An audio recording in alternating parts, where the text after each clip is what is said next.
Fala aí, rapaziada, tudo certo? O Coritiba já acertou com 2 reforços para a temporada de 2024.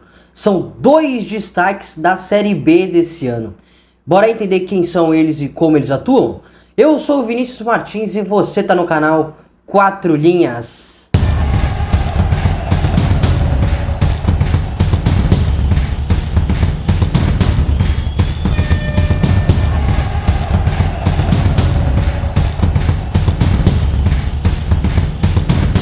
Bom, rapaziada, o primeiro nome é do volante Arilson, de 30 anos, que estava desde 2021 no Criciúma, tá? Ele foi peça importantíssima do time do Cláudio Tencati, que conseguiu o acesso para a Série A do Campeonato Brasileiro nesse ano. Em alguns momentos o Criciúma do Tencati atuou com 3 meio-campistas, em outros com apenas 2 volantes. Mas fato é que o Arilson foi peça indiscutível nesse meio campo, né? O Tencati mexia bastante, em alguns momentos jogou o Barreto, outros o Léo Costa, o Felipe Matheus, que era um outro meio campista também indiscutível dessa equipe, junto com o Arilson, mas às vezes jogava como meia, às vezes um pouco mais aberto. Tinha também o Rômulo da Silva, que ganhou várias oportunidades ao lado do Arilson, mas a peça indiscutível realmente no meio campo é o volante contratado agora pelo Coritiba. O Arilson, como eu já citei, né, jogou 3 anos no Criciúma. Antes ele teve algumas passagens em equipes menores, Atlético de Minas Gerais, o próprio Pouso Alegre, Figueirense de Santa Catarina. O Arilson foi um dos grandes destaques não só do Criciúma, mas também da Série B desse ano. Foi eleito aí por muitas pessoas um dos melhores meio-campistas. Os torcedores do Criciúma gostavam bastante do futebol dele. Ele foi autor de 5 gols no Campeonato Brasileiro da Série B, 3 de escanteio, 1 pisando na área, sendo o volante que pisa na área, e o outro de uma finalização de fora da área. É um atleta bem versátil, pode atuar como número 5, como um primeiro volante à frente dos zagueiros, mas também pode ser um número 8, aquele cara que tem um pouco mais de liberdade para chegar na frente. É um jogador de muita força física. Ele tem como principal característica do seu jogo a imposição física. O que é isso? É o jogador que gosta do contato, que ele vai tentar levar vantagem a partir da sua força física, a partir do contato. Então é um jogador que pressiona, que incomoda, tem uma capacidade de marcação muito forte, tem um jogo aéreo muito bom, não só ofensivo, que eu já citei os gols que ele fez de escanteio, mas também na questão defensiva, para você realizar cortes. Então é um atleta realmente com essa capacidade. Aí você deve estar se perguntando, Vini, é um jogador técnico? Não, longe disso. É um jogador de nível de Série B realmente, que infelizmente o Coritiba vai disputar no ano que vem. Você também deve estar se questionando, né? Ele é melhor que o Andrei e que o Bruno Gomes? Depende, é melhor em qual quesito? Na questão da qualidade técnica, na questão do refino, na qualidade do passe, enfim. Não, nisso tudo que eu citei ele não é. Mas, na minha opinião, defensivamente, na questão da força física, ele é melhor que o Andrei e que o Bruno Gomes. Se a gente estivesse imaginando um cenário do Coritiba permanecendo na elite do futebol brasileiro, eu não concordaria com essa contratação, tá? Acho que o Arilson não tem uma capacidade para dar um passo além, para jogar na elite do futebol brasileiro.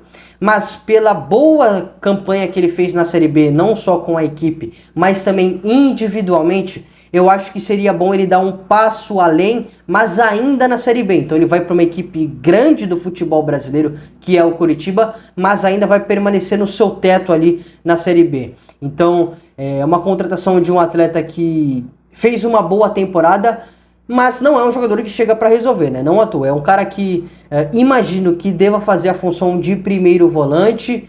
Tem também a informação do Vini Paulista, um outro jogador que também teve uma boa campanha, um bom destaque no Juventude, que também conseguiu acesso para a elite do futebol brasileiro. E depois eu faço um vídeo também mais explicando. Então eu imagino que o Arilson vai ser esse cara à frente da zaga, e a suposta contratação do Vini Paulista possa ser um cara que tenha um pouco mais de liberdade. Tem uma característica diferente do Arilson e eu falo um pouco mais pra frente, caso ele venha a ser contratado, tá? E só pra gente contextualizar a questão do Arilson, que eu citei da força física, que eu citei que ele não é um jogador refinado, que não é um jogador técnico, que não é nem de longe um jogador para resolver, mas acho que pode agregar. As estatísticas comprovam o que a gente percebe em campo. Então a gente vê a partida ao vivo, tira algumas conclusões, a gente vai para as estatísticas para tentar contextualizar, para tentar ver se o que a gente enxergou na partida ao vivo se reflete nos números, né? Então o Arilson teve cerca de 85% de aproveitamento nos passes na Série B, foram 38 passes certos por jogo de média, 2,2 desarmes por partida, é um número muito bom, tá? Ele é o 10º atleta aí da Série B que efetua mais desarmes por jogo, tá? Então é um número bom também do Arilson. Outro número também relativo, tem cerca de 1,4 interceptações por jogo. É um número também não é tão alto assim, mas é bom, tá? Dá para considerar. Cerca de 6 bolas recuperadas por jogo. É um número bastante alto também. Reflete também aquilo que a gente citou, um volante de marcação, de imposição física. E 4 duelos vencidos por jogo, também um número muito bom. Ele vence cerca de 50%, 51%. Então a cada 2 que ele tenta, ele vence um. Também é um número bom, né? E reflete o que a gente acabou de mostrar. Mas tem um número significante negativamente que eu gostaria de citar, que é a capacidade dele de passes longos por jogo, tá? E a gente pode perceber que ele tem por partida 2,7 bolas longas, tá? Então não é um jogador que tenta bastante e ele tem um aproveitamento também não tão bom assim, cerca de 60%. Então esse número reflete que é um jogador que não tenta tantas bolas longas e também quando tenta não acerta tanto assim, tá? Então é um jogador realmente que é o cara da cabeça da área, que vai tentar um passes um pouco mais curtos, que não vai arriscar tanto, mas que vai te entregar em posição física, em marcação, em duelo, em bolas paradas tanto defensivamente quanto ofensivamente.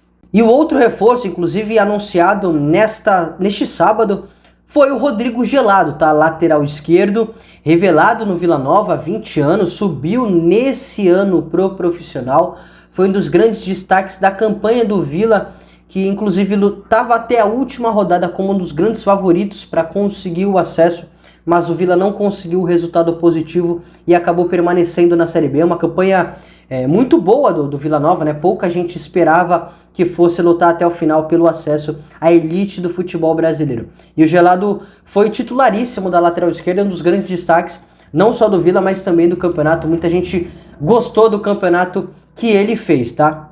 Inclusive o Coritiba tinha concorrência de outras equipes grandes do futebol brasileiro, como o próprio Botafogo, o Vasco, o Cruzeiro. É um atleta muito promissor realmente, tá?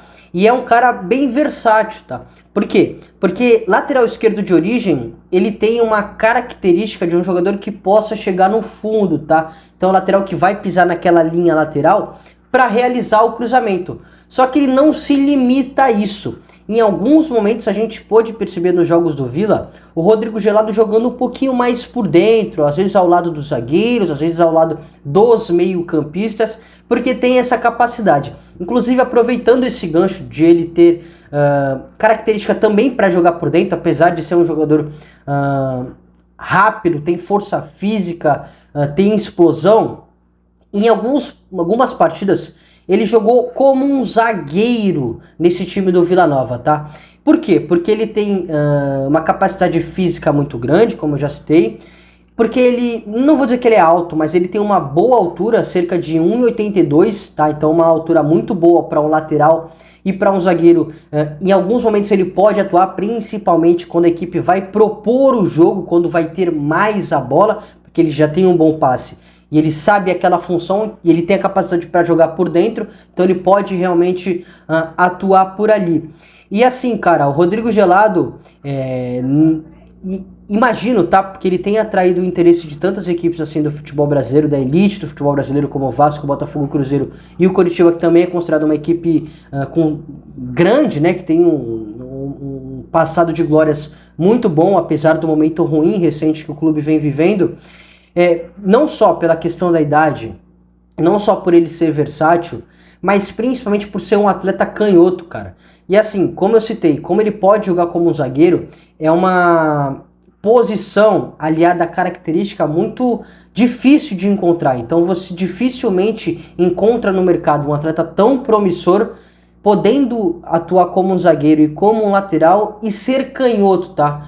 E eu acho que essa versatilidade, essa capacidade do Gelado poder se encontrar em vários cenários possa ter influenciado aí no desejo de várias equipes no futebol dele. Foi autor de 1 gol e 4 assistências nessa Série B, então realmente fez um bom campeonato. Você deve estar se perguntando, Vini, você acha que ele pode ser o titular no lugar do Jamerson na Série B desse ano? Você gostou da qualidade técnica do Rodrigo Gelado nesse Campeonato Brasileiro? Assim, eu vou ser bem sincero com o torcedor, tá? Eu acho que o Jamerson vai sair na frente nessa disputa, até porque eu acho mais jogador, eu acho mais completo nesse momento, e fez uma Série B do ano passado, de 2022, muito boa, muito melhor que o Gelado, inclusive pelo Guarani, e também fez o Campeonato Paulista desse ano, ainda pelo Guarani, muito bom, não à toa atraiu o interesse do Coritiba e foi lá e o contratou. Então acho que em 2024 o Jamerson é mais completo, é mais experiente e mais jogador que o Gelado. Só que assim, cara, o Gelado é mais promissor, mais novo, não acho que é um jogador refinado tecnicamente. Nesse momento é um jogador a nível de Série B realmente. Só que o Gelado tem uma coisa, cara. Ele tem uma margem de evolução, um potencial de evolução muito grande, tá? Então acho que ele pode evoluir nas mãos do Guto Ferreira, ou sei lá, de outro treinador, caso o Guto não permaneça, ou caso seja demitido. Então acho que ele tem um potencial de evolução muito grande, e ele tem essa versatilidade como ponto muito forte, cara. Se lembra o que eu citei? Não vou repetir novamente, mas aquela questão dele poder atuar como zagueiro e de ser canhoto. Então isso é algo que o diferencia de boa parte dos laterais no mercado. Então acho que pode ser um atleta útil, e eu acho que ele vai evoluir sim no Coritiba, dando ainda a mesma coisa do Arilson, né? No mesmo teto da Série B, mas para uma equipe grande, né? Uma equipe que tem um histórico no cenário nacional maior que as equipes que eles vinham atuando. Então acho que pode ser importante, então acho que ele pode render, pode ser sim uma sombra muito forte para o Jamerson, e é um cara que vai evoluir sem dúvida alguma nas mãos do Guto Ferreira, que é um excelente treinador. Eu gosto bastante do Guto, tenho conhecimento da Série B e esses dois jogadores também. Então eu espero que o Coritiba, com esses dois reforços, possa voltar para a elite do futebol brasileiro, fazendo uma boa campanha, quem sabe inclusive com o título. E fique ligado, torcedor do Coxa, no nosso canal, que se o Vini Paulista for anunciado, se essa contratação avançar ainda mais, a gente faz um vídeo aqui mostrando para você quem é esse atleta, como ele atua e como pode atuar nas mãos do Guto Ferreira. E aí, gostou dessas contratações? Manda pra gente aqui nos comentários. Muito obrigado pela audiência, um grande abraço e até a próxima.